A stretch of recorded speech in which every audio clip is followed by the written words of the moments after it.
ఈ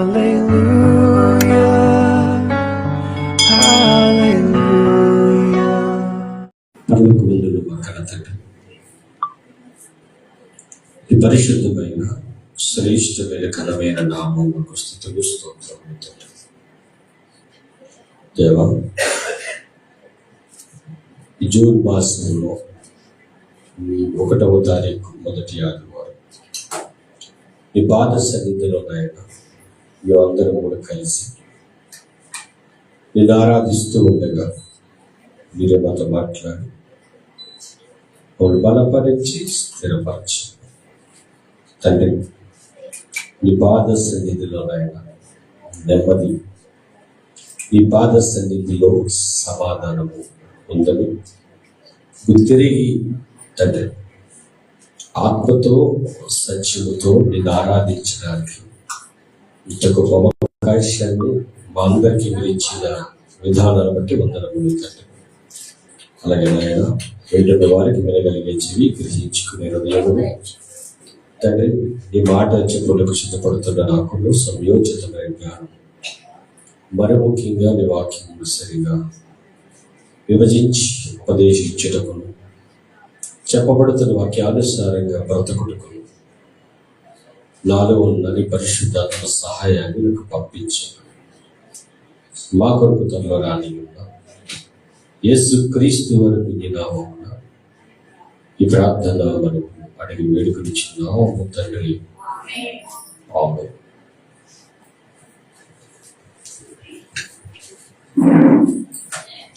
ప్రతి ఒక్కరు కూడా సెల్ ఫోన్ సైలెంట్లో పెట్టుకొని దేవుడి వాక్యాన్ని వినడానికి మనసును ఇక్కడే కేంద్రీకృతం చేసుకుని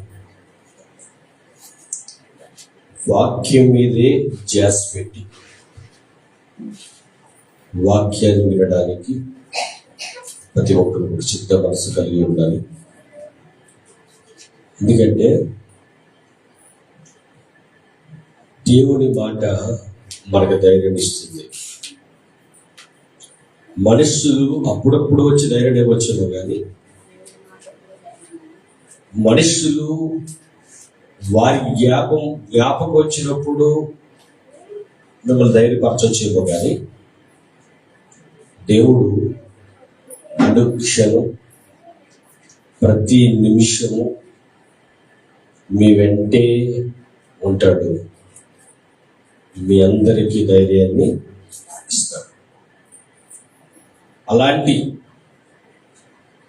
నిజమైన సత్యమైన దేవుణ్ణి మనం కలిగి ఉన్నాం. కాబట్టి మన కోరికలు, మన ఆలోచనలు అవన్నీ ఆయన సిద్ధింపచేస్తాడని, సఫలపరుస్తాడని, మన కోరికలు తీరుస్తాడని ఈ పరిశుద్ధ గ్రంథములో నుంచి అనేకమైన వచనాలతో దేవుడు మనతో మాట్లాడుతూ ఉన్నాడు. ఒక్కొక్కసారి అనిపించవచ్చు, మనకి నిరాశ రావచ్చు, నిస్పృహ రావచ్చు. అలాంటి టైంలో ఇంకా మనకి ఎలాంటి ఆలోచనలు వస్తాయంటే, అసలు ఈ జీవితం ఎందుకు ఇచ్చావు దేవా, ఒకవేళ ఇవ్వకపోయి ఉంటే బాగుండేమో. ఒక భర్త అర్హత ఇచ్చావు, ఒక భార్య అర్హత ఇచ్చావు, లేదా ఒక తల్లి అర్హత, తండ్రి అర్హత, అన్నీ ఇచ్చావు, కానీ దీన్ని ఎలా నేను సద్వినియోగం చేసుకోవాలో అన్న జ్ఞానం నాకు లేక చాలా అవస్థలు పడుతున్నాను, నేను చాలా బాధపడుతున్నాను, నేను చాలా ఏడుస్తున్నాను నేను అని బాధపడేవారు కూడా లేకపోలేదు. అన్నిటికీ ఒకటే సమాధానం ఏంటంటే, ఆ యేసయ్య ఉంటే అన్ని సమస్యలకు పరిష్కారం. ఆ యేసయ్య ఉంటే ప్రతిదానికి కానీ అవ్వదు అనుకున్న ఆ సమస్య పరిష్కారం కూడా దేవుడు ఇస్తాడు, తీరుస్తాడు. అయితే అలాంటి ఆలోచనలతో, అలాంటి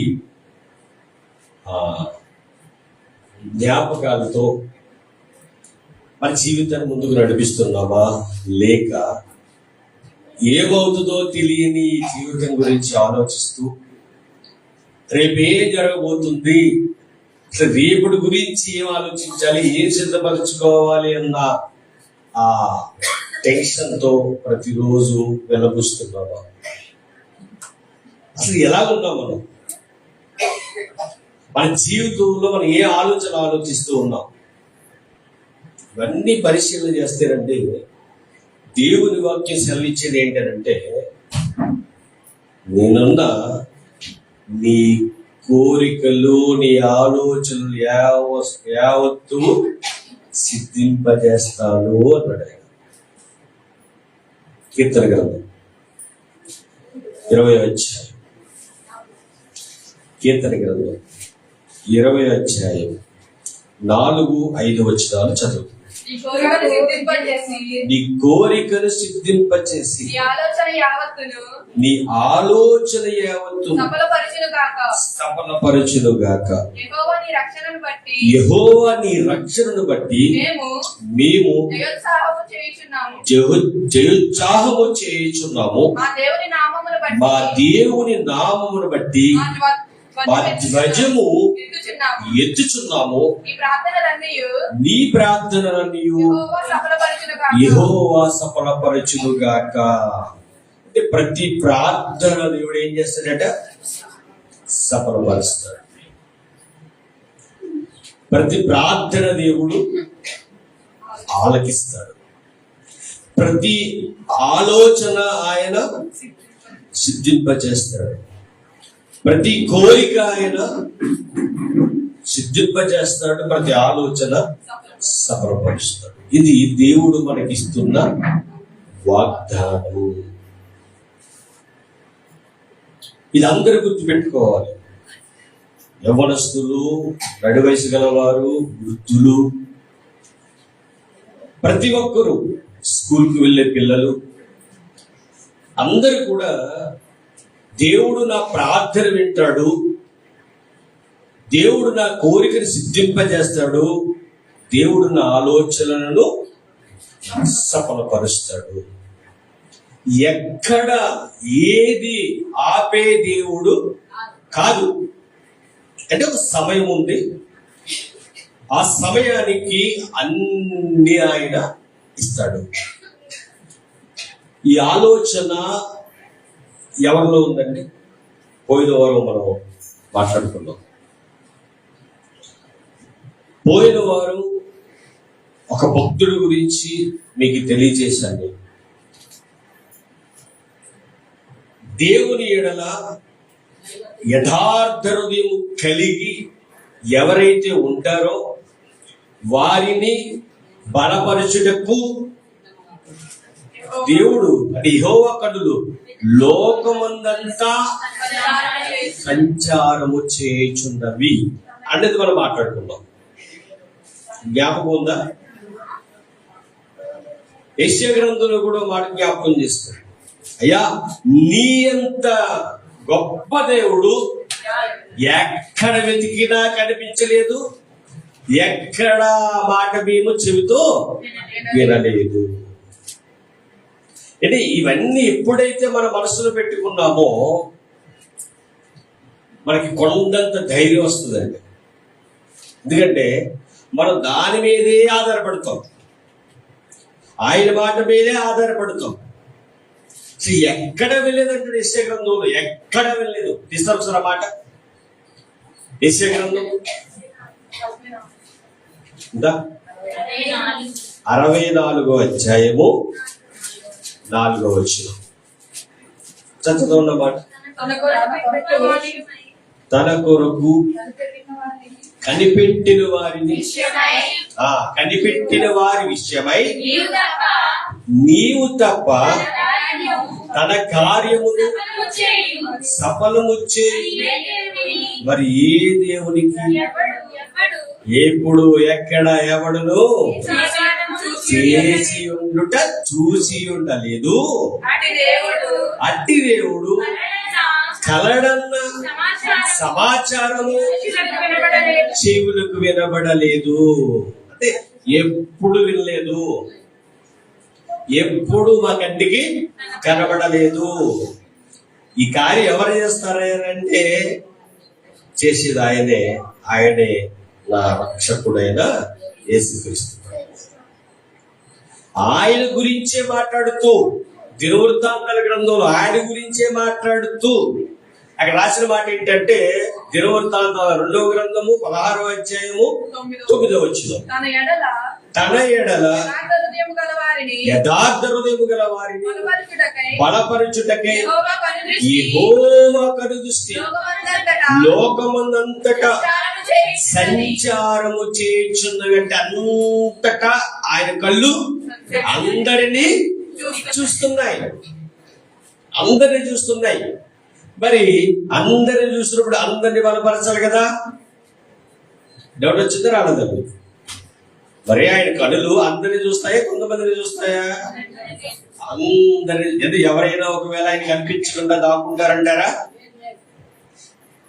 తొప్పుడు ముసుగేసుకుంటే కాపాడంటారా? ఎక్కడో చీకటి గదిలోకి వెళ్ళిపోతే కాపాడంటారా? అందరూ కనిపిస్తారు ఆయనకి.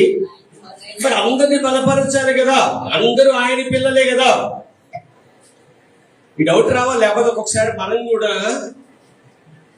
ఆయన ఉన్నాడన్న సంగతే మర్చిపోయి మనం చేసే పనులు కూడా ఎలా ఉంటాయంటే దేవునికి వ్యతిరేకంగా ఉంటాయి. ఆ టైంలో ఎవరు జ్ఞాపకురారంటే దేవుడు జ్ఞాపకురాడు. ఆ టైంలో దేవుడు చూడట్లేదు అనుకుంటారో ఏంటో తెలియదు, కానీ జ్ఞాపకం. కానీ ఖచ్చితంగా ఇక్కడ మాట్లాడుతున్న మాట ఏంటంటే, ఎవరైతే యథార్థంగా ఉంటారో వారినే ఆయన బలపరుచు. చూడడు, అందరినీ చూస్తాడంట. ఏ ఒక్క నరుడు ఆయనకి మరుగై లేడు, అందరినీ చూస్తున్నాడు ఆయన. కానీ బలపరిచేది కొందరినే. ఆ కొందరు ఎవరైనారంటే యథార్థ హృదయము గలవారు. ఒక్కొక్కసారి ఉద్దు పుణ్యాన్ని మనం ఆయన్ని ఏమంటారంటే దాన్ని ఏంటమ్మా, ఏంటది చెప్తారు, చెప్తాం. ఏం చేస్తారంటే ఆడి పాడేసుకుంటారు. లేకపోతే ఉన్నావా, అసలు చూస్తున్నావా, అసలు నువ్వు వింటున్నావా, ఇన్ని మాటలు తిట్టేదైనా కాబట్టి ఉండదని. కానీ ఆ మాటలు ఎలా ఉంటాయంటే నువ్వు ముందు కూడా మమ్మల్ని పట్టించుకుంటలేదు అన్నట్టుగా ఉంటుంది. చూస్తాడు. బలపరచకపోవడానికి కారణాలు ఉంటాయి. ఆ కారణాలు ఏంటో ఒక్కొక్కటి చెప్పండి మీరు ఈ పక్క నుంచి. దేవుడు బాధ లేకపోవడం, భయభక్తులు కలిగి లేకపోవడం, ఇంకా వాక్యానుసారంగా బ్రతకపోవడం, ఇంకా గట్టిగా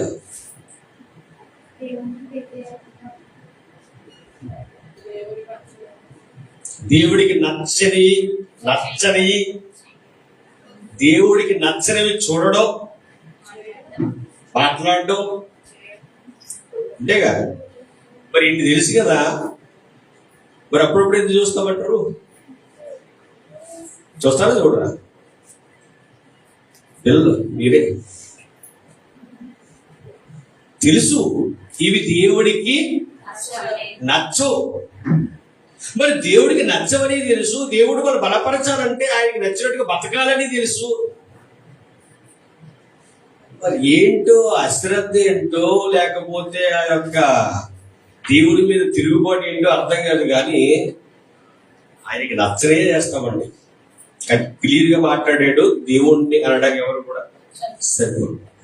అసలు ఈ ఒక్క నాకు అది కాలేదు ఇంకా అంటే నీలో ఏదో ఉంది. నీవు అది సాధించలేకపోయారంటే ఎక్కడో ఏదో మనలో ఉంది. అదేంటో మనం ఏం చేయాలట? పరీక్షించుకు తెలుసుకోవాలి. నీ చేసే పనుల్లో కొన్ని పనుల వల్ల ఆయన బాధపడుతున్నాడా?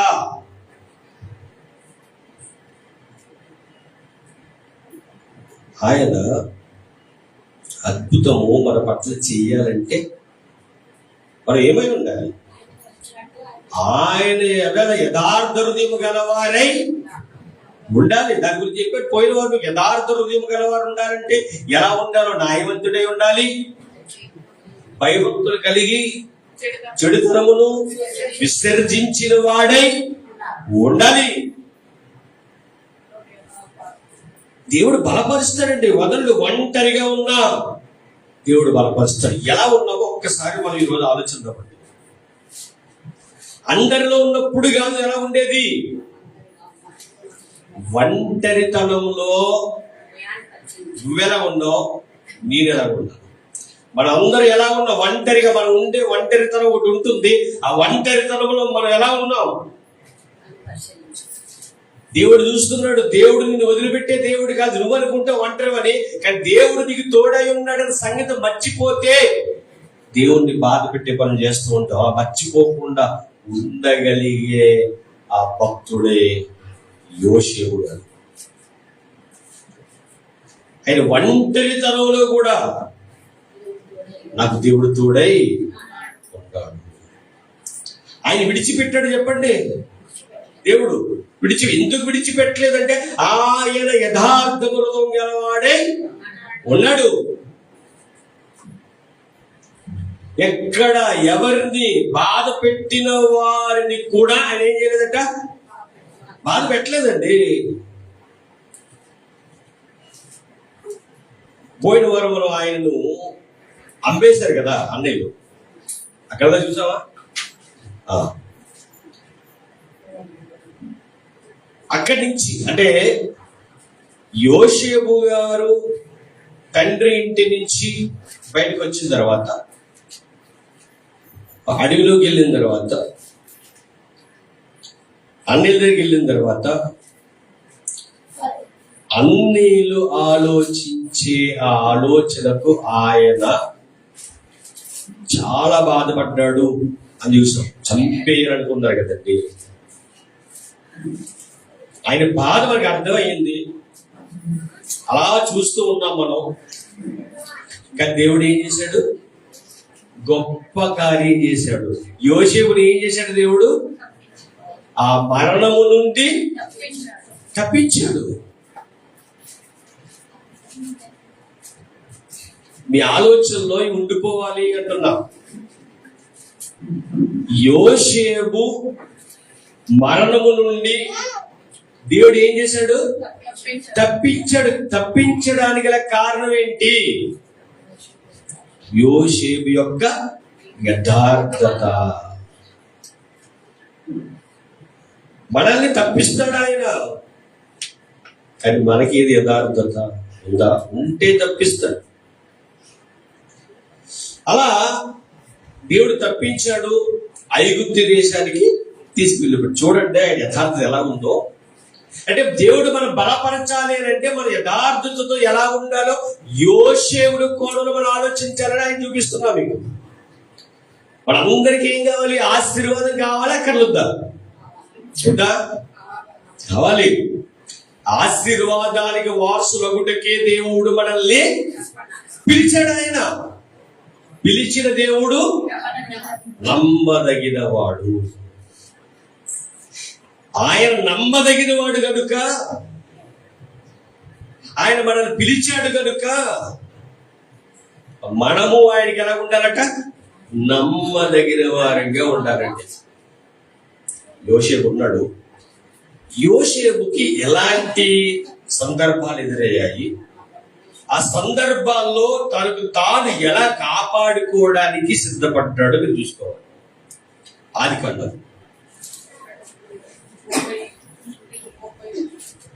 ఎన్నో అధ్యాయం?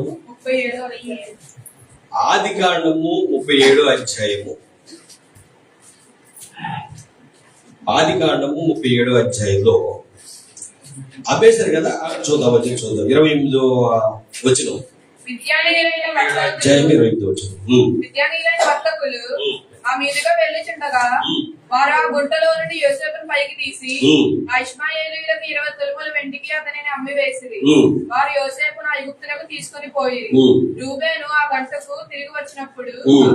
గుంటకు తిరిగి వచ్చినప్పుడు యోసేపు గుంటలో లేకపోగా అతను తన బట్టలు చుట్టుకొని తన సహోదరుల యొద్దకు తిరిగి వెళ్లి, చిన్నవాడు లేడే, అయ్యో నేను ఎక్కడికి పోదుననగా వారు యోసేపు అంగీని తీసుకొని ఒక మేకపిల్లను చంపి దాని రక్తములో ఆ అంగీని ముంచి ఆ చిత్రమైన నిలువటంగి మొత్తం ఏవైతేనో తీసుకెళ్లిపోయి యోసేపు ఏమయ్యాడని తండ్రి చెప్పారు. వాళ్ళు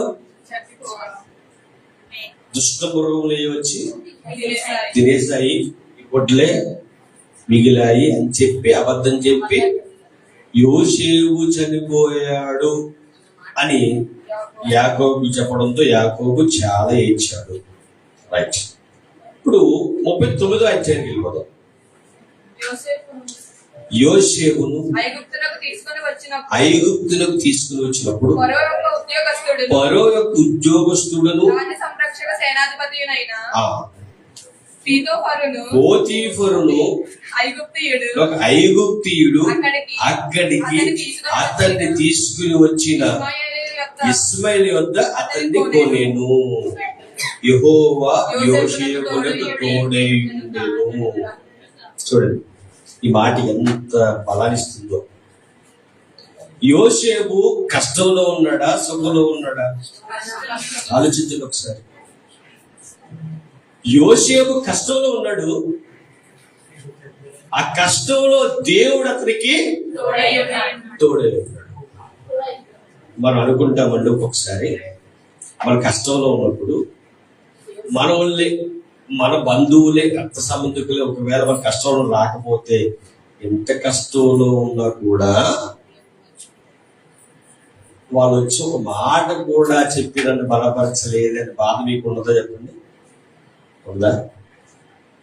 ఉంటదండి. ఎంత మనం ఉన్న మనుషులు కదా, ఒక బాధ మనల్ని పిండేస్తుంది. మీ కష్టంలో ఉన్నాము ఆ సంగతి తెలుసుండి కూడా వచ్చి ఏం చేయలేదు,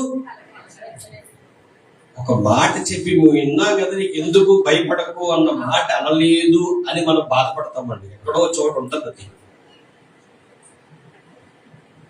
ఇక్కడ యోసేపు గుంటలో పడి ఉన్న యోసేపుని పైకి తెచ్చి ఐగుప్తులకు అమ్మేశాడు. రాజభోగాలు అనుభవించాడు యోసేపు. యోసేపు కొరకు తన తండ్రి చేయించిన విచిత్రపు నిలువటంగి ఎవరికీ లేదు, ఇంకా ఆయనకే స్పెషల్ అది. అంటే ఎంత బాగా చూసుకున్నాడు తండ్రి చెప్పండి, చాలా బాగా. మరి ఇప్పుడు దాసుడుగా అమ్మబడ్డాడు, పనివాడిగా. ఏంటి ఇది యోసేపు గారికి చదువుతున్నప్పుడు మనకి యేసుక్రీస్తు ప్రభు వారు కూడా జ్ఞాపకం వస్తారండి. మనకి ఎంతమంది జ్ఞాపకం వచ్చారో కూడా తెలియదు. కానీ యోసేపుని ఎలాగైతే అమ్మేస్తారో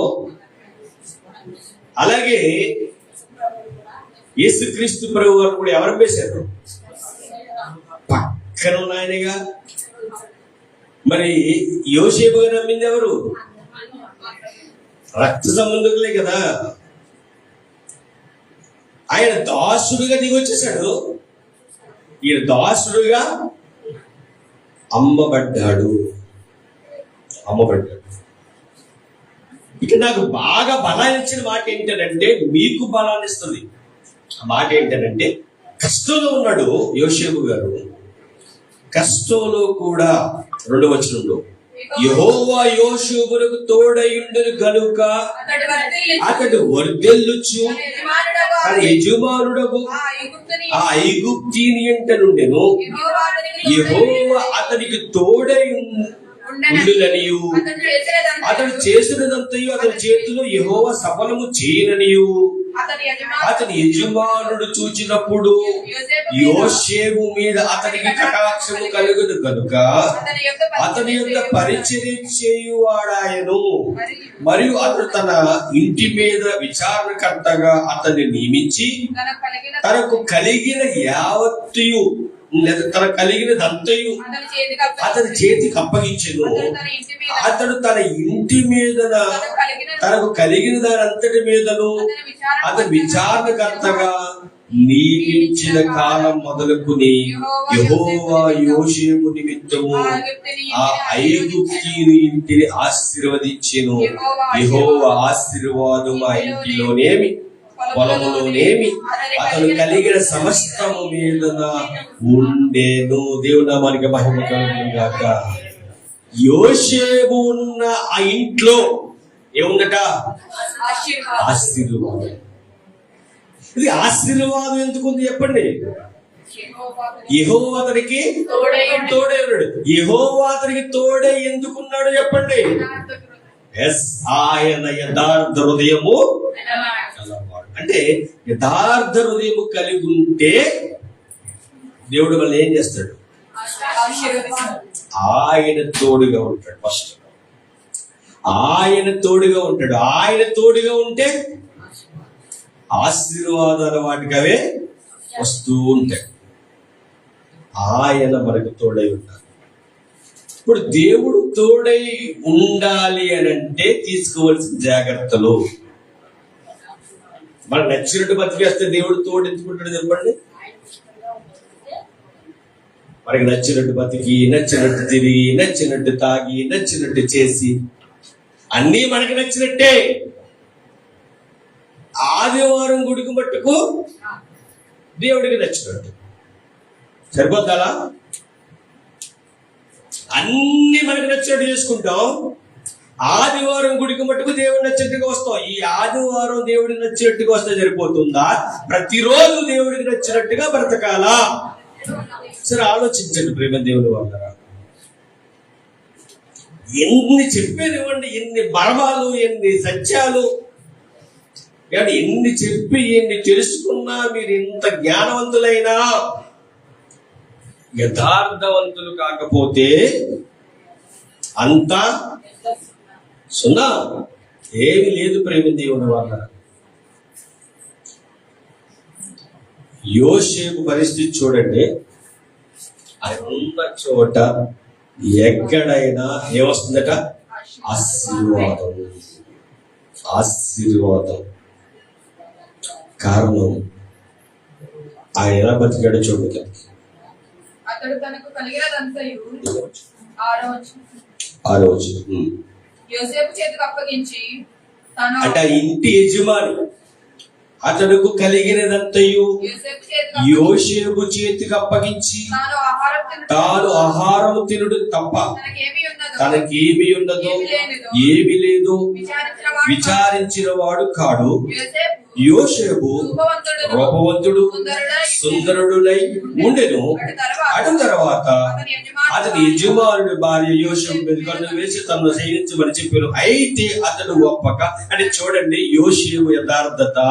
ఇక్కడ ఓన్లీ మీకు చూపించిన పాయింట్ ఏంటంటే యోసేపు యథార్థత.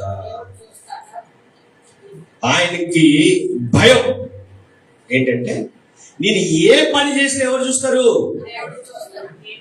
దేవుడు చూస్తాడు. ఇది ఈ రోజు ప్రజల్లో అంటే క్రైస్తవులలో లేకపోవడం విచారకరం. ఇది లేదు. దేవుడంటే భయము, దేవుడంటే భక్తి అన్ని ఉన్నాయి. విచారకరం ఏంటంటే ఇది నేను చేయకూడదు, ఇది చేస్తే దేవుడు చూస్తాడు, ఆయన నన్ను శిక్షిస్తాడు. ఇది లేదు. ఇది లేదండి. ఆ భయం లేదు. ఆ భయం లేకే ఈరోజు ప్రతి చోట చాలా దారుణమైన కార్యాలు జరుగుతున్నాయి. యోసేపు ఎంత యథార్థవంతుడేనంటే నేను ఏం చేసినా నా దేవుడు చూస్తాడు. కాబట్టి ఇప్పుడు ఇక్కడ ఈమె చేయమన్న పని నా దేవుడికి నచ్చని పని, కాబట్టి నేను చేయను అని నిలబడిపోయాడు. ఆమె ఎంత బలవంతం పెట్టినా కూడా లేదు, నేను దేవుని ఎదుట నేను పాపము చేయలేను. నా దేవుడు చూస్తున్నాడు. ఎక్కడది దేవుడు? అని అడిగితే ఆకాశమందు ఉన్నాడు ఆ దేవుడు, ఆయన కన్నులు నన్ను చూస్తున్నాడు. ఈ భయం ఆయనలో ఉంది, ఈరోజు మనలో ఉందంటున్నాను. ఆయన భయంతో మాట్లాడుతున్నాడు, ఆ భయం మనకుందా? ఎవరో ఒకరితో మాట్లాడుతూ ఏదో మాట్లాడుతూ ఉంటారు. ఆ మాటల్లో ఒకరి మీద నిందయొచ్చు, ఒకరిని వ్యంగ్యంగా మాట్లాడొచ్చు, ఒకరి గురించి తప్పుగా మాట్లాడొచ్చు. ఈ మాటలన్నీ మాట్లాడుతున్న మనకేం తెలియదు. ముందు ఆకాశమందు దేవుడు ఉన్నాడు, ఆయన కనులు నన్ను చూస్తున్నాయి. మరి నన్ను బలపరుస్తాడా ఆయన? ఈ కనీస జ్ఞానం ఈరోజు క్రైస్తవుడికి లేకపోవడం విచారకరం. ముందు దీన్ని ఫాలో అవుదాం, ముందు దీన్ని మన జీవితంలో స్థిరపరుచుకుందాం. అప్పుడు మనం పాటలు పాడుతాం. నువ్వు వచ్చి రాని పాటలు పాడినా అది ఎవరికి ఆనందం? దేవుడికి ఆనందం. నువ్వు గొప్పగా ఏదంటారు కదండి, ఇన్స్ట్రుమెంట్ పెట్టి మంచి స్వరంతో చక్కగా పాడి యథార్థత లేదనుకోండి, దేవుడు ఇష్టపడతాడా? ఆలోచించండి ఒకసారి. మనం చేసే ప్రతి పనికి మనకు ఆనందం తర్వాత ఆ పని వల్ల దేవుడు ఆనందపడాలి. ఇది మనం చాలా ఎక్కువగా మన బ్రతుకులో చూపించవలసిన పనులు ప్రేమ దేవుడు. దేవుడు ఎన్ని తప్పులు జరగడం కాపాడుతో తెలుసండి. నిజంగా యోసేపు గారి జీవితం అక్కడతో అయిపోవాలి, ముగిసిపోవాలి. అపవాదిగాడు అలాంటి వేసేసాడు ఆయన. ఎవరైనా విరోధి గర్జించు సింహంలా తిరుగుతున్నాడుగా. విరోధి వేసే వెరలు అలాగే ఉంటే వాడు వేసే ఒక వెరకు ఎన్న పడిపోతాడండి. లేదు లేదు, యోసేపు అన్నాడు, అమ్మా నా దేవుడు ఉన్నాడు, నా దేవుడు చూస్తున్నాడు కాబట్టి నీవు ఏ పొరపాటు కూడా చేయకూడదని తప్పించుకు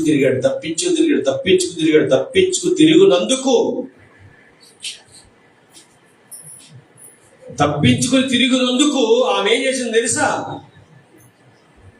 తన భర్త వచ్చిన తర్వాత వచ్చే ముందు ఇతడు నా మీద పడబోయాడని లేనిపోని నిందలు మోపి అతని మీద నిందలేసి అవమానపరిచిందండి. ఎంత బాధ ఉండదు చెప్పండి. మనమైతే అంటే ఏమంటాం? నేను ఏ తప్పు చేయలేదు, దేవుడికి భయపడ్డాను, కానీ దేవుడు నాకు ఏం చేశాడు? అన్యాయము చేశాడని దేవుడి మీదే తిరగబడే ప్రజలు ఉండాలి ఈరోజు. కానీ ఆయన ఒక్క మాట కూడా రాలేదు. అసలు విషయం చెప్పంటారా? అతని యథార్థత ఎలా ఉందో. తన యజమానుడితో నేను కాదయ్యా అనే ఆ మాట కూడా చెప్పలేదండి. ఇంకా ఎందుకు చెప్తే వింటారా? అతనికి అన్ని తెలుసు. ఈమె యజమానుల భార్య, యజమానుడు, నేను దాసుని. ఇప్పుడు దాసుడు మాట గౌరవిస్తారా? యజమానురాలు మాట గౌరవిస్తారంటే యజమానురాలకి గౌరవిస్తారు, ఆ మాటకే గౌరవిస్తారు. నా మాట వినరు కాబట్టి ఆ మాట బదులు కూడా చెప్పలేదట. చూడండి అక్కడ మాట, 8:15 నేను బిగ్గరగా కేక వేయుట వాడు విని నా దగ్గర తన వస్త్రమును విడిచిపెట్టి. వాడంటే ఎవరు? యోసేపు గురించి మాట్లాడుతుంది ఒక స్త్రీ. కానీ ఏ మాత్రం కూడా ఆయన యథార్థతను వదలలేదండి. ఎందుకు? ఇక్కడ 2 మాటలు గుర్తుపెట్టుకోండి. యథార్థత వదలబడే కారణం ఏంటంటే, 1 నేను చెప్పినా వింటరు, 2 నా యజమానుడు బాధపడతాడు. నా భార్య ఎలాంటిది అని చెప్పి నా యజమానుడు బాధపడతారు కాబట్టి ఆ బాధ ఆయన కలిగించకూడదు. 2వది, నాకు దేవుడు తోడై ఉన్నాడు. నేను తప్పు చేశానా లేదా అనేది ఎవరికి తెలుసు? ఇది మన క్రైస్తవులకు చాలా ప్రాముఖ్యం. ప్రియ దేవుడు, తప్పు నిరూపించుకోవడానికి మనం ఏ ప్రయత్నాలు చేయక్కర్లే. ఏదో ఒక రోజు దేవుడే ఏం చేస్తాడట, అది తెలియజేస్తారు అవతల వాడికి. అసలు మనం దాని గురించి ప్రయాసపడక్కర్లేదు, దాని గురించి వాళ్ళని వీళ్ళని అడిగే పని లేదు, వాళ్ళ దగ్గరికి వెళ్ళక్కర్లేదు, వీళ్ళ దగ్గరికి వెళ్ళక్కర్లేదు. అవి ఏంటో అప్పుడే అవన్నీ కూడా బయటికి వస్తాయి. అది దేవుడు చూసుకుంటాడు. తీర్పు తీర్చుట మీ పని కాదు, అది దేవుని పని. కాబట్టి చూడు, యోసేపు ఎన్ని విషయాలు మనకి నేర్పిస్తున్నాడు. ఫస్ట్ ఆఫ్ ఆల్ యథార్థంగా ఉండడం. యథార్థంగా ఉండడం అంటే చూడండి, నిందొచ్చినా నింద భరించాడు తప్ప నేను కాదు అని నిరూపించుకుంటానని చెప్పలేదు. ఆ యథార్థత. యజమానుడు బాధపడకూడదు. రెండవది, ఇది చెప్పడం వల్ల కూడా ఏ లాభం కూడా ఉండదు. కాబట్టి ఎందుకు, సరే అనుభవిద్దాం. నేను ఒక్కడే కాదు కదా, నేను జైలుకి వెళ్తే నాతో కూడా ఎవరు రావాలి? యోసేపు గారు ఆలోచన చూడండి. యోసేపు గారు జైలుకి వెళ్తే ఎవరు రావాలి చెప్పండి ఇప్పుడు? నిజమా? నిజమే. ఎస్. యోసేపు జైలుకి వెళ్తే యోసేపుతో పాటు ఎవరు వెళ్ళాలి? దేవుడు. నాతో కూడా ఆయన వస్తాడు, నాకు ఆయన తోడై ఉంటాడు అనుకున్నాడు. వెళ్ళిపోయాడు. ఒక్క మాట చెప్పకుండా వెళ్ళిపోయాడు, ఒక మాట అడగకుండా వెళ్ళిపోయాడు. వెళ్ళిపోయాడు ఏం చేస్తున్నాడు చూడండి. అతన్ని పట్టుకొని రాజు 5 ఏళ్ళు బంధింపబడు, రాజు 5 ఏళ్ళు బంధింపబడు, చెరసాలలో వేయించెను. అతడు అక్కడ చెరసాలలో ఉండెను. అయితే యెహోవా యోసేపునకు తోడై ఉండి అతని యందు కనికరపడి అతని మీద ఆ చెరసాల యొక్క అధిపతికి కటాక్షము కలుగునట్లు చేసాను. కానీ ఇక్కడ చదువుతుంటే యోసేపుకి జైలుకి వెళ్ళాడు, కానీ జైల్లో ఏమి లేవట చెప్పండి. సమస్యలు ఉన్నాయా? కష్టాలు ఉన్నాయా? లేవు. విషయం చెప్పంటారా? ఆయన మొట్టమొదటిగా శిరస్సాలకు తీసుకెళ్ళిన తర్వాత ఆ కాళ్ళకు సంఖ్యలు వేసి బొండకు కట్టేస్తాడు. ఆయన వెళ్ళింటనే కనికర పడిపోలేదు. వెళ్ళాక ఆయన కొన్ని శ్రమలు అది కీర్తన గ్రంథంలో ఉంటుంది. ఎవరైనా చదివిన ఉంటే ఒకసారి తీయండిలోగా. కీర్తన గ్రంథంలో ఉంటుంది అన్నమాట. యోసేపు గారి గురించి ఇలాగ తీసేవాళ్ళు తీస్తారు. ఇక్కడ ఈ మాట కొంచెం మీకు వివరంగా చెప్పడానికి ఇష్టపడుతున్నాం. ఇక్కడ ఈ 18వ వచనంలో 39వ అధ్యాయము 17వ వచనంలో అన్న మాట ఏంటంటే, అప్పుడు ఆమె తన భర్తతో ఈ మాటలు చొప్పున చెప్పాను, నీవు మన యొద్దకు తెచ్చిన ఆ ఎబ్రీయుడు దాసుడు నన్ను ఎగతాళి చేయటకు నా యొద్దకు వచ్చెను. నేను బిగ్గరగా కేక వేసినప్పుడు వాడు తన వస్త్రమును నా దగ్గర విడిచిపెట్టి తప్పించుకుని బయటికి పారిపోయెను అని చాలా బలమైన సాక్షి చెప్పారు. అది బలమైన సాక్ష్యమా? చాలా బలమైనది. అబద్ధ సాక్ష్యం. అబద్ధ సాక్ష్యాలే బలంగా ఉంటాయి. నిజమైన సాక్ష్యాలు ఎలా ఉంటాయట? బలంగా ఉండు. మనం చూస్తున్నాం కదా, మొన్నే టీవీలో వచ్చాయి కదా అబద్ధ సాక్ష్యాలు. పొట్ట తీసుకుని దాన్ని ఏమని చెప్పారంటే అందరూ అదే నిజమైన సాక్ష్యం. ఆయన ఎవరట? ప్రవీణ్ గారట. అవి చాలా స్ట్రాంగ్ గా ఉంటాయి. అబద్ధం త్వరగా బయటికి వెళ్ళిపోద్దట. నిజం దానికి సాకు చెప్తారండి. అందంగా అద్దం ముందుకెళ్ళి తలదువ్వుకుని పౌడర్ రాసుకుని జాగి వెళ్తుందట. ఈలోగా ఈ అబద్ధం ఊరంతా చుట్టూ తిరిగి వచ్చేదట. అలా ఉంది. ఇక్కడ ఈయన చెప్పిన అబద్ధం ఎలా ఉందంటే చాలా స్ట్రాంగ్ గా ఉంది. కాబట్టి ఆ యజమానుడికి ఒళ్ళంతా మండిపోతుందట. నేను నమ్మాను, నిన్ను నమ్మి నేను తినే విషయం తప్ప అన్నీ నీకు ఇచ్చేసాను కదా, పొలం కానీ వచ్చేవి కానీ వెళ్ళేవి కానీ, నాకింత అన్యాయం అంతే కదండి. ఎవరైనా నమ్మి వారిని మనం అన్ని అప్పచెప్పిన తర్వాత ఏదైనా మోసం చేశారంటే అక్కడ ఏముంటదట, ఆ బాధ ఆయనకి 100 రెట్లుగా ఉంది అక్కడ. కాబట్టి ఇలా చూసేలోకి ఎదురుగా ఉందో ఆయన. కాబట్టి అక్కడ అతను ఏమన్నాడు చూడండి, యజమానుడు కాబట్టి అతని యజమానుడు ఇడ్లీ దాసుడు నన్ను చేసినని తన భార్య తనతో చెప్పిన మాటలు విన్నప్పుడు కోపముతో మండిపడి అతన్ని పట్టుకుని రాజు ఖైదీలు బంధింపబడి చెరసాలలో వేయించెను. అతడక్కడ చెరసాలలో ఉండేను. ఉన్నప్పుడు ఏం జరిగింది అని అంటే, తీసేరా తీయలేదు. ఇంకా నేను కూడా వెళ్తున్నాను, వెతుకుతాం ఒకసారి. అక్కడ వెళ్ళిన తర్వాత ఏం జరిగింది అనేది మనం ఆలోచిస్తే ప్రేమ దేవుని వలన ఆయనను బంధించారండి. ఆయనను బంధించినప్పుడు దేంతో బంధించారు ఆయన్ని? సంఖ్యలతో. దేంతో కట్టేశారు ఆయన్ని? సంఖ్యలతో.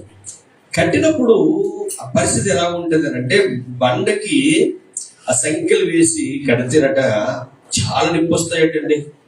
కాళ్ళు ఏమి నొప్పి వస్తాయి? కాళ్ళు నొప్పి వస్తాయి.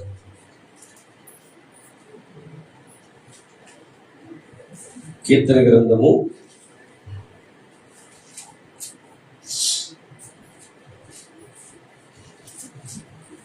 'యోషేపు గారి గురించి రాస్తూ ఆ మాటను అక్కడ తెలియజేస్తున్నాడు.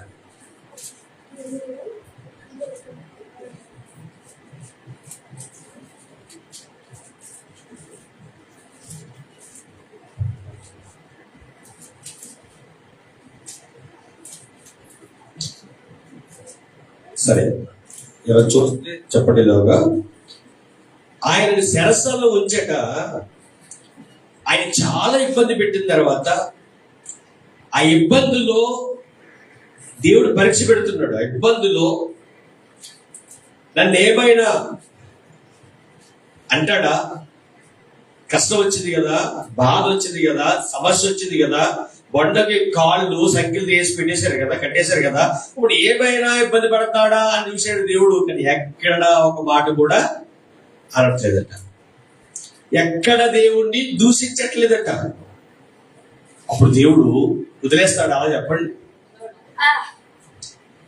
మీకు కష్టం వచ్చిందండి, బాధ వచ్చిందండి, మీరు ఓపికతో ఉన్నారు, ఓపికతో ఉన్న మిమ్మల్ని ఇంకా పరీక్షిస్తాడా? జవాబిస్తాడా?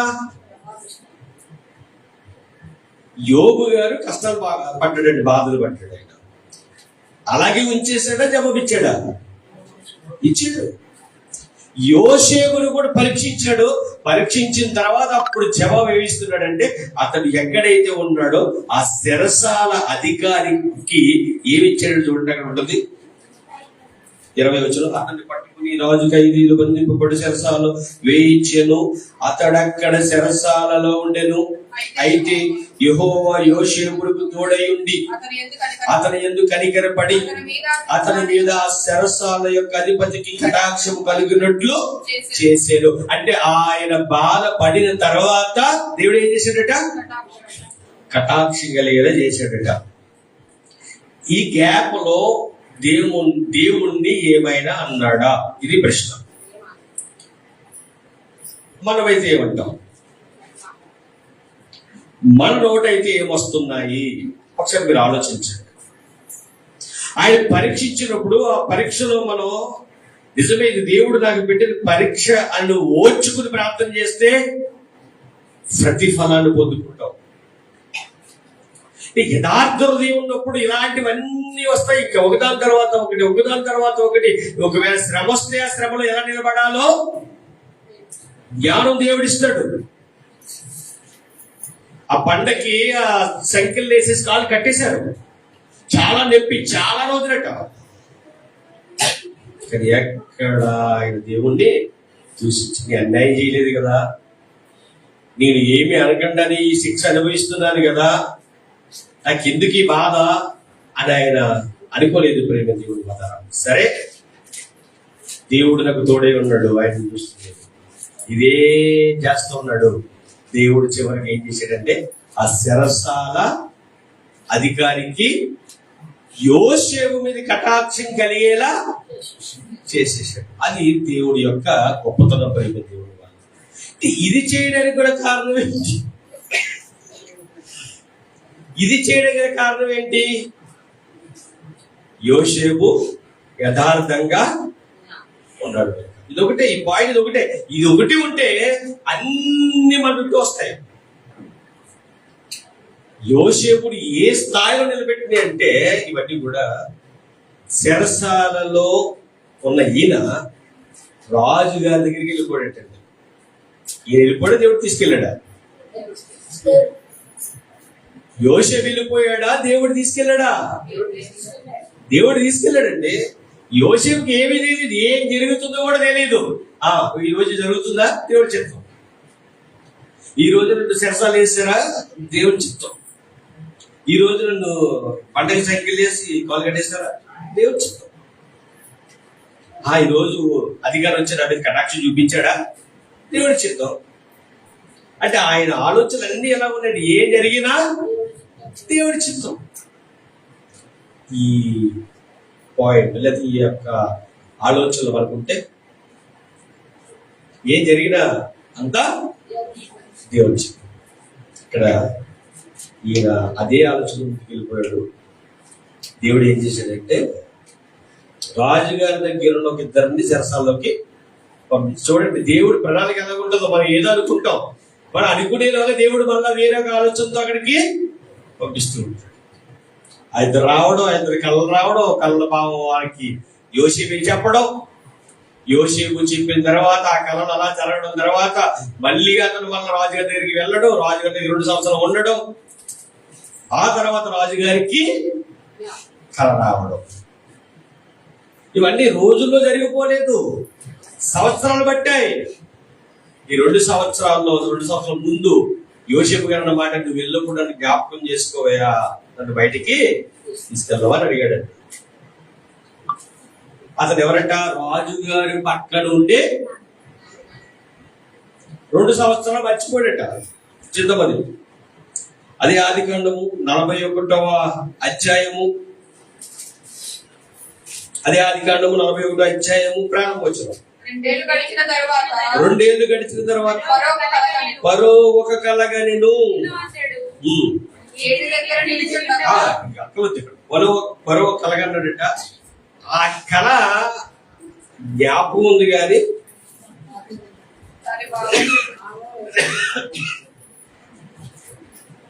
భావం తిరిగిట్లేదు.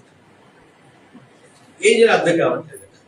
అందరిని పిలిపించాడట, ఆ రాజ్యంలో అందరిని పిలిపించాడట. ఎవరికి ఏమి కూడా అర్థం కావట్లేదట, తెలియట్లేదట. ఈలోగా ఈ రాజుగారు టెన్షన్ పడిపోతుంటే, ఈ రాజుగారు బాధపడిపోతూ ఉంటే, రాజుగారు పక్కనే ఉంటాడు కనుక ఆయన ఎన్నో వచ్చిన అది 9వ చదువు. అప్పుడు పానదాయకుల అధిపతి నేడు నా తప్పిదములు జ్ఞాపకము చేసుకున్నాను. పానదాయకుల అధిపతి అంటే యోసేపు గారి చెరసాల్లో ఉన్నప్పుడు ఆయనతో పాటు ఉన్న ఆయన కలొస్తే ఆ కలభావం చెప్పింది ఎవరు? యోసేపు గారే. యోసేపు గారు చెప్పాడు ఆయనకి ఏమనంటే, నువ్వు బయటికి వెళ్ళినప్పుడు నన్ను జ్ఞాపకం చేసుకో. ఒక మనుష్యుడు మరొక మనుష్యుడిని సహాయం అడుగుతాడు కావనే, కానీ అది చెయ్యాలంటే వాడి వల్ల అవుతుందా? అవదు. ఆ సహాయం కూడా ఎవరి ద్వారా చేయాలి? ఎవరు చేయించాలి? దేవుడే చేయించాలి. సరే, జ్ఞాపకం చేసుకుంటున్నాడు. వచ్చాడు 2 సంవత్సరాలు యోసేపునే మర్చిపోయాడు.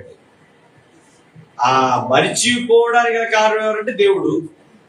ఇప్పుడు రాజుగారికి కల రప్పించింది ఎవరంటే దేవుడు. రాజుగారి కల రప్పించిన తర్వాత కలభావం చెప్పడం ఊరంతా తిరిగాడు తప్ప, రాజ్యం అంతా తిరిగాడు తప్ప ఎవడు చెప్పలేడు. ఇప్పుడు పక్కనోడు అంటాడు, అయ్యా నేను తప్పు చేశాను అయ్యా అంటాడు. ఏం తప్పు చేసావయ్యా నువ్వు అంటే, అయ్యా నేను శరసాలకు వెళ్ళినప్పుడు మీరు మా మీద ఇప్పుడు శిక్ష వేశారు, మేము వెళ్ళాము, వెళ్ళిన తర్వాత మీకు కళ్ళగన్నాము, కళ్ళగన్న తర్వాత ఆ కళల భావం నాతో పాటు కూడా ఉన్నాడు కదా, ఆడికి కళ వచ్చింది, నాకు కళ వచ్చింది. వాడికి కళ భావం వాడికి తెలియలేదు, నాకు తెలియలేదు.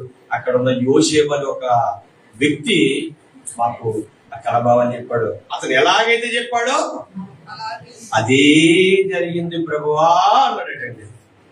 వెంటనే రాజుగారు ఏం చేశారు తెలుసా? 12 వచ్చారు. అక్కడ దాసుడైన ఒక ఇబ్రీ పడుచువాడు మాతో కూడా ఉండేది. అతనితో మా కళను మేము వివరించి చెప్పినప్పుడు అతడు వాటి భావములు మాకు తెలిపారు. ఒక్కొక్కడి కళ చొప్పున దాని భావములు తెలియకును.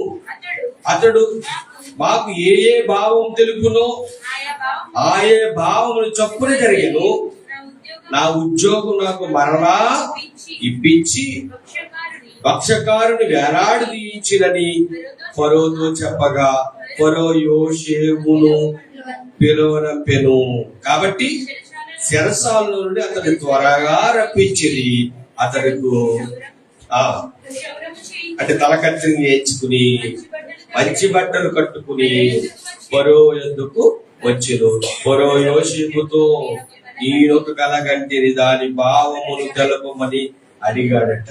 తెలిపేవారు ఎవరు కూడా లేరు అన్నాడట. చూడండి, యోసేపుకి ఏమైనా అర్థమవుతుందా?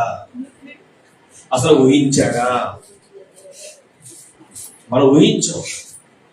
దేవుడు ఊహించని కార్యాలు మన పట్ల దేవుడు చేస్తాడండి. అసలు ఏమీ తెలియదు.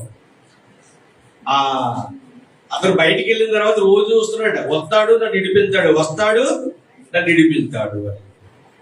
సంవత్సరం గడిచింది, సరే ఇంక రానుకున్నాడు.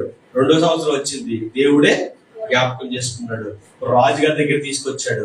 రాజుగారు అడుగుతున్నారట, అయ్యా నాకు కళ వచ్చింది, తన భావం నాకు తెలిపిన వారు ఎవరు కూడా లేరు అని చెప్పినప్పుడు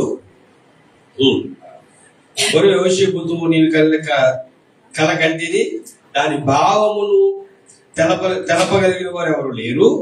నీవు కళను విన్న ఎడల దాని భావమును తెలపగలవని నిన్ను గురించి వింటేనని అతనితో చెప్పాను. రాజుగారు ఏమన్నాడు యోసేపుతో, బాబు నాయన నేను ఏ కళ అయితే కన్నారో కళ నీతో చెబితే నువ్వేం చేస్తావు? చెప్పగలవు. నువ్వు చెప్పగలిగే సామర్థ్యం నీకు ఉందట అన్నప్పుడు మనమైతే ఏమంటాం చెప్పండి? నువ్వు గొప్పోడువయ్యా అంటే మనం ఏమంటాం చెప్పండి? కాళ్ళు ఇలా ఉంటే ఇలా తిప్పి పైకి లేకపోతున్నాను. గొప్పడు అనేసరికి ఇంకేమవుతుంది? మనలో గర్వం పెరిగిపోద్ది. ఈ ప్రశ్నకు నువ్వే సమాధానం చెప్పగలవా అంటే నాకంటే గొప్పడు లేడని అనుకుంటాం మనం. ప్రధానమంత్రి పిలిచాడండి ఎవరిని? యోసేపుని పిలిచి ఆయన అంటున్నాడు, నీ కలగన్నానయ్యా, కళ నువ్వు వింటే నువ్వు ఏం చేయగలవు? కలభావం చెప్పగలిగే సామర్థ్యం నీలో ఉంది అని అంటే నేను రెడీ అని అనలేదు ఆయన. ఏమన్నాడు చూడండి అక్కడ, యోసేపు నా వలన కాదు, దేవుడు నా మనకి భయం కలుగును గాక. ఇది ఎవరిది? యథార్థవంతులకుండే లక్ష్యం. ఎంత ఎదిగినా ఏమై ఉంటారు వాళ్ళు? దిగే ఉంటారు. యథార్థత లేని వాడు ఎలా ఉంటాడట? ఏమీ లేదు, నాకు ఎగిరెగిరి పడినట్టుగా ఉంటది. అందులో ఏమీ లేదనమాట. అన్ని నాకు అడిగి పని ఉంటది. అంటే యథార్థత, దేవుని భయభక్తులు కలిగి ఉండటం, చెడుతనాన్ని విడిచిపెట్టడం, ఇవన్నీ అలా ఉపరిహారం లాంటివి అనమాట. ఎలా ఉంటే అది ఉంటది. ఇది ఏముండదు. అన్ని ఉన్నాయనుకునే భావం, అన్ని ఉన్నాయనుకునే ఆలోచన బ్రతికేస్తారు అనమాట. యథార్థవంతుడు అలాగా ఉండడు. అది నా వల్ల కాదు, అదేంటి అని అనుకునే లోపు ఏమన్నది ఉంది అక్కడ? దేవుడే ఫరోకు క్షేమకరమైన ఉత్తరం ఇచ్చినని ఫరోతో చెప్పు. ఎవరి నామాన్ని కనపరిచాడండి? దేవుని నామాన్నిగా. అతని నామాన్ని ఎవరు కనపరుచుకున్నాడా? నేనే గొప్ప అనుకున్నాడా? కాదు. ఈరోజు మీకు క్షేమకరమైన సమాచారం నేనైతే చెప్పలేను. మరి ఎవరు చెప్పగలరు? దేవుడే చెప్పగలరు. ఆ దేవుడే మీకు క్షేమకరమైన ఆ సమాచారాన్ని తెలియజేస్తాడు. అది దేవుణ్ణే మెప్పించాడు, దేవునికే ఘనత తెచ్చాడు, దేవుని నామాన్నే మహిమపరిచాడు. నా వల్ల అయితే కాదు అన్నాడు. చరాగండి. యథార్థ హృదయము కలిగిన వారిని బలపరచుటకు ఆ యెహోవా కను దృష్టి లోకమందంతా అందులో మనం ఉంటామా ఉండమా? దేవుడి కళ్ళు మనం చూస్తున్నాయా చూడట్లేదా? కదండి. చూస్తున్నప్పుడు మనం ఎలా ఉన్నాం? ఆయన బలపరిచే యోగ్యత మనకుందా? ఒకసారి ఆగి ఆలోచించండి. ఎక్కడైనా చిన్న చిన్న ఇంకా పొరపాట్లు ఏమైనా మనము చేస్తూ ఉన్నామా? ఎందుకు ఈ విషయాన్ని చెప్పవలసి వస్తుంది అంటే, మనుషులేం కదండి, మనం ఉంటాయి కదా, మనకి చిన్న చిన్న ఉండవా? ఉంటాయి కదా. అదుపు చేసుకోలేకపోతున్నాం కదా కొన్ని వాటిని. ఇంకా అదుపు చేయలేక భయం వేస్తుంది కదా ఒక్కొక్కసారి. అరే నీ బాప్తిజం తీసుకున్నాను, అరే బాప్తిజం తీసుకున్న నేను అది చేయకు అంటే అనిపిస్తుంది. అనిపించింది గట్టిగా చెప్పండి మీరు. ఈ లైన్లో చెప్పండి ఒకసారి. మీరు ఒకసారి అడిగిన దానికి సమాధానం చెప్పేయండి. మీకొకటి వీళ్ళకొకటి అంతే. మీరు ఏదో పని చేసుకు వెళ్ళిపోతూ ఉంటారు. వెళ్ళిపోతున్న రోజులు ఎప్పుడైనా ఒకసారి దేవునికి వ్యతిరేకమైన పని చేసిన తర్వాత చేసేస్తాం ముందు మామూలుగా. ఆ చిన్న చిన్నవి ఏంటంటే ఏదో అది చెప్తే మళ్ళీ అమ్మడి ఈయన గడ్డి పట్టుకున్నాడు అనుకుంటారేమని చెప్పేసి కదా మాట్లాడట్లేదు. అది చూసేసిన తర్వాత ప్రార్థన చేసుకోవాలి. ప్రార్థన చేసుకున్నప్పుడు గ్యాప్ వచ్చింది కానీ చూడకుండా ఉంటే బాగుంది, చూసాను దేవుడికి వ్యతిరేకంగా పని చేశానా అని అనిపించలేదా? ఓకేనా? వెనకాల ఉన్నవారు రాదక్క. Okay, very good. అనిపిస్తుంది. మరి మనం అనిపించేలేదా? అనిపిస్తుంది. అదే ఇందులో ఏం లేదని మనం సిగ్గుపడక్కర్లేదు. అస్సలు కోపంగా మాట్లాడడము, ద్వేషించడము, సెల్ ఫోన్ ఓపెన్ చేసిన తర్వాత గోడని ఒకవేళ చూసాము అనిపిస్తుంది. అరే తప్పు చేశాను అనిపిస్తుంది. అంటున్నారు అనిపించింది, దాన్ని మారగలుగుతున్నాం అని అడుగుతున్నాం. దేవుడు మనల్ని బలపరచాలి అని అంటే వాటి నుంచి కూడా మనం బయటపడాలా అక్కర్లేదా? బయటపడదాం. మన వల్ల అవుతుంది. ఒకవేళ ఇయ్యాలి కాకపోతే రేపు అయ్యాం. దీన్నే మనం స్టడీ చేసుకుంటూ వెళ్తూ ఉన్నప్పుడు, వాక్యం మీద దృష్టి పెట్టినప్పుడు వాటిని మనం బయటికి గెంటేయగలం. అలా గెంటేసి ఒక స్థిరమైన మనసు కలిగి మనం ఉండాలి. అలా ఉంటే మనం ఏదైతే మనకు కోరుకుందో ఆ కోరిక దేవుడు ఏం చేస్తాడు? సిద్ధింపజేస్తాడు. మన ఆలోచన యావత్తు సఫలపరుస్తాడు. ఇది ఒకటి. రెండోది, రోజు యేసుక్రీస్తు ప్రభు వారి యొక్క శరీరములు అలాగే రక్తములు తీసుకునే రోజు మనం పెట్టుకుంటాం. మహిమగల క్రీస్తు ప్రార్థన వద్ద కొంతమంది ఇలా నెలకు ఒకసారి పెట్టుకుంటారు. మరి రోజు తీసుకుంటున్న ఆ ప్రభు బలలో చేయేస్తాం మనం. ఇది ఆచారంగా ఇది వేసేస్తే ఉపయోగం ఏమి కూడా లేదు. దీన్ని మనం ఎలా చేయాలట బాధ్యత.